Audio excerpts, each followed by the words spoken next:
for these people who refuse to attend despite the fact that we have already sent a subpoena, Mr. Chair. I second the motion.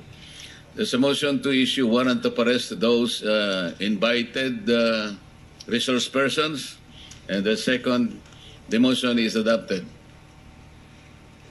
Mr. Chair, may I know who else from the Department of Public Works who were invited but are not here as of this moment?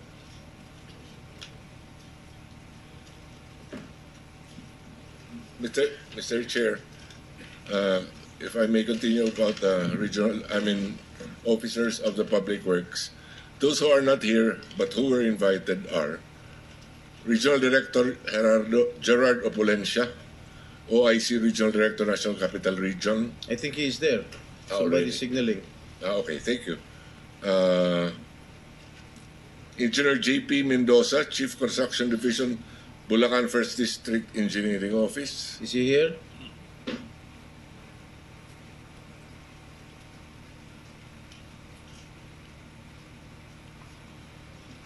Maybe those who are here present, maybe they can sit down in front of us in the gallery.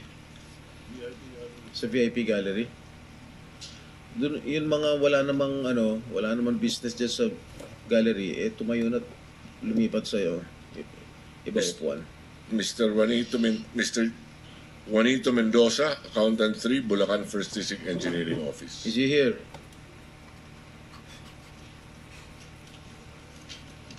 Where is Mr. Juanito?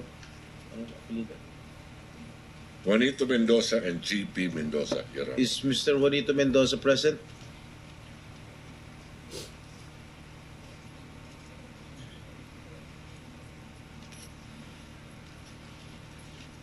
So, mayroon ng warrant of arrest. Warrant of arrest. So, contempt. Let me acknowledge the presence of Senator J.B. Ejercito.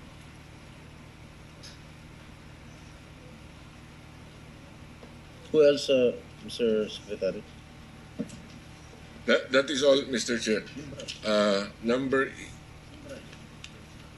18, Bryce Hernandez is here, Your Honor. Engineer Bryce Erickson Hernandez. Where is he? Wala. He's not yet here. I'm sorry. Where is Mr. Hernandez? He's former Assistant District Engineer, Bulacan 1st District Engineering Office. Okay. If he's not here until 10 o'clock, we issue warrant of arrest. To observe proper procedures, we have to complement the original motion to hold these persons invited but did not care to present themselves today. They should be all cited in contempt. Yeah. Preparatory to the issuance of a warrant of arrest for purposes of procedures. Thank you, Mr. Chair, for correcting me on that. May we know, Mr. Chair, who are these people who were invited yet failed to show up again despite the subpoena issued by the Office of the Senate President, Mr. Chair? Can we ask the Secretary?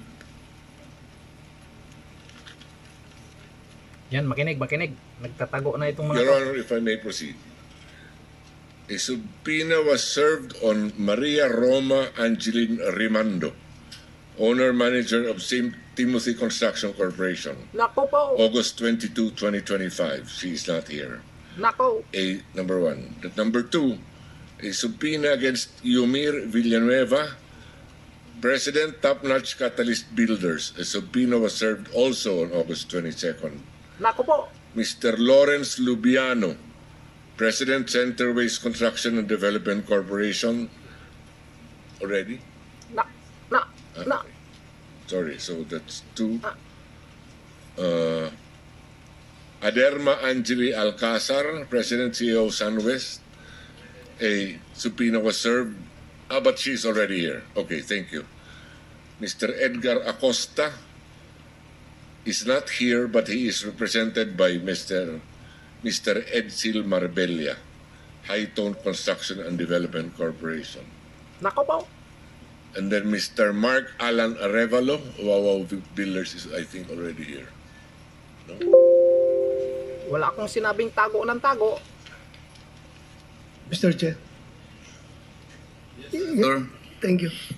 If the motion of Senator Tolpo was recalled, then may I move to cite in contempt all these absent invitees so that warrants can be issued against them, Mr. President, Mr. Chairman. Second the motion. So, there's a motion, it has been seconded that all persons invited and properly served with subpoena but did not appear in today's hearing are all cited in contempt Nako, kulong. in preparation for the eventual issuance of a warrant of arrest. Kung makulong. Thank you, Mr. Chair.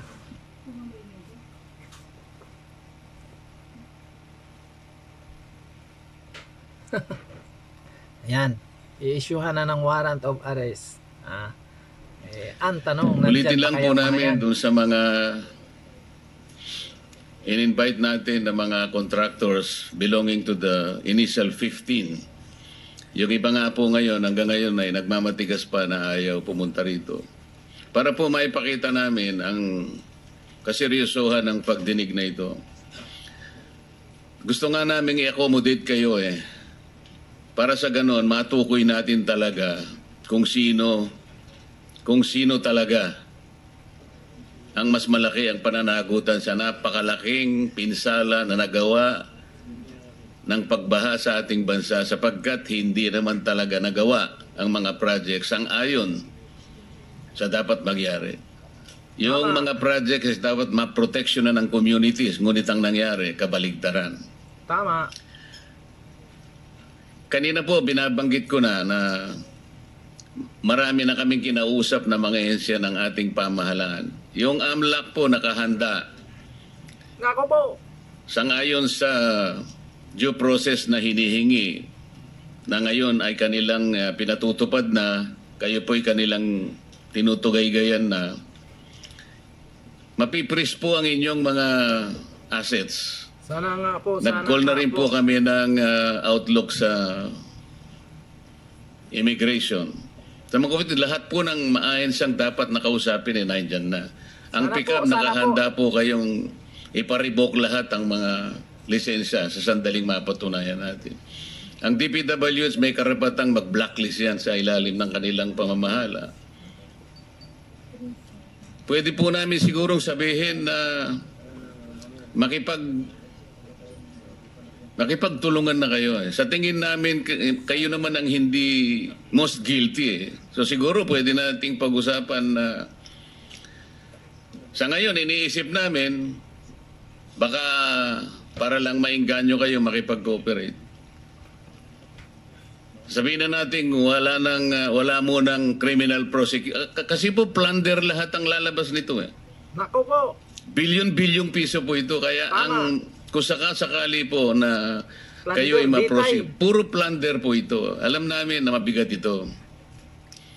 Inaasahan nyo ba na kayo lang ang magdudusa dito? Lifetime kulong. Na kung magturo kayo halimbawa ng mas may malalaking pananagutan dito, Si Marcos. sino sa DPWH ang may direktang may kagagawa nito? Ituro Hindi po ninyo. DPWH.